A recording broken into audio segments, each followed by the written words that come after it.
ఒక కుటుంబం క్రిస్మస్ కోసం బయటికి వెళ్ళింది. కానీ ఆ తర్వాత వాళ్ళు మళ్ళీ ఎప్పుడు ఇంటికి తిరిగి రాలేదు. రోజులు గడిచాయి, నెలలు గడిచాయి, సంవత్సరాలు కూడా గడిచాయి. పోలీసులు వెతికారు, డైవర్స్ కూడా వెతికారు, ఎఫ్బిఐ కూడా విచారణ చేసింది. కానీ ఆ కుటుంబం ఎక్కడికి మాయం అయిందో ఎవరికీ తెలియదు. అలా 60 సంవత్సరాలు గడిచిపోయాయి. అయితే ఒకరోజు నీళ్ళ లోతుల్లో కనిపించిన ఒక కారు ఈ మిస్టరీని మళ్ళీ ప్రపంచం ముందుకు తెచ్చింది. అసలు ఆ కుటుంబానికి ఏమైంది? ఇది ప్రమాదమా లేక దాచిపెట్టిన భయంకరమైన నిజమా? ఈరోజు మనం తెలుసుకోబోయేది అమెరికాలోని అత్యంత భయంకరమైన నిజ జీవిత మిస్టరీలో ఒకటిగా మిగిలిపోయిన మార్టిన్ ఫ్యామిలీ మిస్సింగ్ కేస్. కథలోకి వెళ్లే ముందు నా యొక్క చిన్న రిక్వెస్ట్ ఏమిటంటే ఈ వీడియోని స్కిప్ చేయకుండా చివరి వరకు చూడండి. అప్పుడే ఈ ఫ్యామిలీ మిస్సింగ్ కేస్ అనేది పూర్తిగా అర్థమవుతుంది.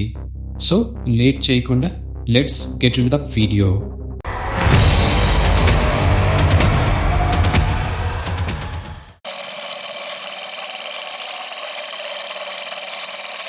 అది 1958వ సంవత్సరం. అమెరికాలోని ఓర్గన్ రాష్ట్రంలో మార్టిన్ అనే కుటుంబం చాలా సంతోషంగా జీవించేది.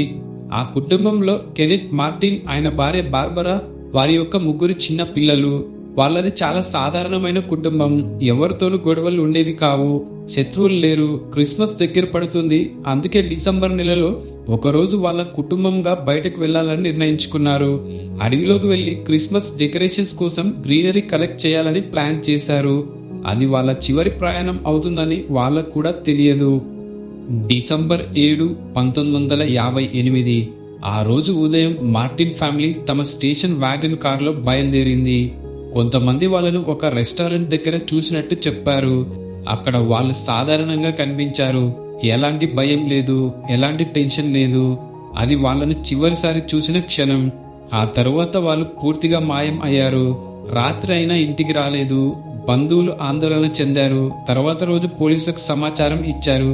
అమెరికా అంతా ఈ కేసు గురించి మాట్లాడడం ప్రారంభించింది. ఒక మొత్తం కుటుంబం ఎలా మాయం అవుతుంది? పోలీసులు పెద్ద ఎత్తున సెర్చ్ ఆపరేషన్ ప్రారంభించారు. అడవులు, నదులు, పర్వతాలు వెతికారు. వేలాది వాలంటీర్స్ కూడా సహాయం చేశారు. కానీ ఎక్కడా ఆ కుటుంబం జాడ కూడా కనిపించలేదు. కొన్ని రోజుల తర్వాత ఒక షాకింగ్ విషయం బయటపడింది. అది ఏమిటంటే నదికి దగ్గరగా ఆ కుటుంబానికి చెందిన కొన్ని వస్తువులు దొరికాయి. అందులో బట్టలు, పర్సనల్ ఐటమ్, చిన్న చిన్న ఆధారాలు. అందరూ అనుకున్నారు బహుశా కారు నదిలో పడిపోయి ఉండవచ్చు. కానీ కారు మాత్రం కనిపించలేదు. ఇది మిస్టరీని ఇంకా పెంచింది. కొన్ని నెలల తర్వాత నదిలో 2 పిల్లల డెడ్ బాడీస్ కనిపించాయి. అదే దేశాన్ని షాక్ గురి చేసింది. కానీ కెనెత్ మార్టిన్, బార్బరా మార్టిన్, మరొక చిన్నారి ఇంకా కనిపించలేదు. ఇక్కడి నుంచే కాన్స్పిరసీ థియరీస్ మొదలయ్యాయి. ఇంకొంతమంది చెప్పారు ఇది యాక్సిడెంట్ కాదు, ఇంకొందరు ఎవరైనా మర్డర్ చేసి ఉండవచ్చు. మరికొందరు ఫ్యామిలీస్ డిసపియర్డ్ అయి ఉండవచ్చు. కానీ ఎలాంటి ఆధారాలు లేవు. పోలీసులు కూడా చివరికి కన్ఫ్యూజ్ అయ్యారు. సంవత్సరాలు గడిచిపోయాయి. 1958, 1965, 1970, 1980 ఇలా తరాలు మారిపోయాయి. కానీ మార్టిన్ ఫ్యామిలీ మిస్టరీ మాత్రం ఇంకా అన్రిజాల్వ్డ్ గానే ఉంది. ఈ కేసు అమెరికాలో అత్యంత ఫేమస్ కోల్డ్ కేసెస్ లో ఒకటిగా మారింది. పుస్తకాలు రాశారు, టీవీ షోస్ తీశారు, ఇన్వెస్టిగేటర్స్ మళ్ళీ ఈ కేసుని రీఓపెన్ చేశారు. కానీ ఒక్క ముఖ్యమైన ప్రశ్నకు మాత్రం సమాధానం దొరకలేదు. ఆ కారు ఎక్కడుంది? ఎందుకంటే ఆ కారు దొరికితేనే ఈ మిస్టరీ సాల్వ్ అయ్యే అవకాశం ఉంది. 2018 ప్రాంతంలో కొంతమంది ఇండిపెండెంట్ డైవర్స్ మరియు ఇన్వెస్టిగేటర్స్ కొత్త టెక్నాలజీ ఉపయోగించి రివర్స్ ని స్కాన్ చేయడం ప్రారంభించారు. సోనార్ టెక్నాలజీ ద్వారా నీళ్ల అడుగున ఉన్న ఆబ్జెక్ట్స్ ని గుర్తించడం మొదలు పెట్టారు. అప్పుడు ఒక షాకింగ్ సిగ్నల్ డిటెక్ట్ అయ్యింది.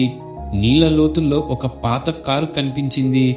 డైవర్స్ వెంటనే ఇన్వెస్టిగేషన్ ప్రారంభించారు. ఆ కారు షేప్, మోడల్, సైజ్ అన్ని మార్టిన్ ఫ్యామిలీ కార్ డిస్క్రిప్షన్ కి మ్యాచ్ అయ్యాయి. 60 సంవత్సరాలుగా నీళ్లలో దాగి ఉన్న కారు ఇప్పుడు బయటపడుతుంది. ప్రపంచం మొత్తం మళ్ళీ ఈ కేసు గురించి మాట్లాడడం ప్రారంభించింది. ఇన్వెస్టిగేటర్స్ మోడర్న్ ఫోరెన్సిక్ టెక్నాలజీ ఉపయోగించారు. DNA టెస్టింగ్ చేశారు. Car evidence, human remains, old records అన్నిటినీ కంపేర్ చేశారు. అప్పుడు ఇన్వెస్టిగేటర్స్ ఒక కంక్లూజన్కి వచ్చారు. బహుశా ఆ కుటుంబం వింటర్ కండిషన్స్లో కారు కంట్రోల్ కోల్పోయి రివర్లో పడిపోయి ఉంటుందని అంచనా. నీటి ప్రవాహం చాలా వేగంగా మరియు బలంగా ఉండడంతో కారు నీటిలో లోతుగా వెళ్ళి అక్కడే చిక్కుకుపోయి ఉంటుంది. దశాబ్దాల పాటు అది ఎవ్వరికీ కనిపించలేదు. ఒక సాధారణ కుటుంబం క్రిస్మస్ కోసం బయటికి వెళ్ళింది, కానీ వాళ్ళ ప్రయాణం ఒక 60 సంవత్సరాల మిస్టరీగా మారిపోయింది. ఈ కేసు మనకు ఒక విషయం గుర్తు చేస్తుంది. కొన్ని నిజాలు ఎంత లోతుల్లో దాగి ఉన్నా ఒకరోజు బయటపడతాయి. కానీ ఇప్పటికీ కొందరు బిలీవ్ చేస్తున్నారు ఇది కేవలం యాక్సిడెంట్ మాత్రమే కాదు. అసలు నిజం ఏమిటి? ఈ కేసుపై మీ అభిప్రాయం ఏంటి? ఈ కేసు గురించి మీ థియరీని కామెంట్స్లో తప్పకుండా చెప్పండి. మీకు ఇలాంటి నిజ జీవిత మిస్టరీలు, సస్పెన్స్ స్టోరీస్, ఇంకా షాకింగ్ నిజాలు తెలుసుకోవడం ఇష్టమైతే ఈ వీడియోకు తప్పకుండా లైక్ చేయండి.